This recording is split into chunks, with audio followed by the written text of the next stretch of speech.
Hi, this is Joseph Backholm with the Family Policy Institute of Washington. Wanting to provide a brief update to some frequently asked questions we are getting about the new rule that the Human Rights Commission passed about bathroom policies.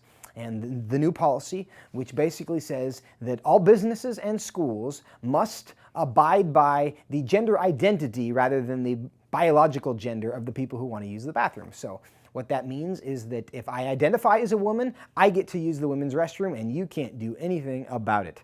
And so we're getting a lot of questions, and I want to provide an answer to you in the hopes that we can anticipate some of that for you. The first is this really true? And after we first wrote about this, very few to zero media outlets in Washington state had discussed this in any way, so people were like, well, are they making it up? Did this really happen? And the fact is, it has happened. It did happen. The Human Rights Commission created this rule. It sounds absurd. It is absurd, but that doesn't mean it's not real. So yeah, you do have to be concerned about it. And if you look online, other outlets are now picking this story up and kind of verifying this, and the Human Rights Commission is speaking a little bit more about it, thanks in part to the public response to this, which has been largely not supportive of the new rule. But yes, this has in fact happened. The second question is, what will happen if I violate this rule? And the Human Rights Commission has been given some enforcement powers when they find that one of their rules is violated. That can include all sorts of requirements that employers do X, Y, or Z to remedy whatever the fault that they perceived. It can include fines as well, that they would order an employer or a business to give to the aggrieved party. And it can also open you up to civil liability, where someone can just sue you if they think that you violated the law, violated the non-discrimination law, and they feel injured by that. So the likely harm to businesses out of this is either a fine from the Human Rights Commission or an actual lawsuit from somebody on the basis of your violation of this new rule. Who made the rule anyway? Now, this is not a law in the sense that the legislature did not deliberate and pass this law. What happened is the Human Rights Commission, which the legislature created these new rules from their perspective as an interpretation, as a way to enforce the current rules. Now, the public response to this is a great indication that the public had no idea that when the legislature passed the non-discrimination law, they intended to make it possible for men to go into the women's restroom without anyone stopping them. So this was not the legislative intent, it was certainly not the public's intent, but the Human Rights Commission, which is an unelected body, they are the ones who made this rule.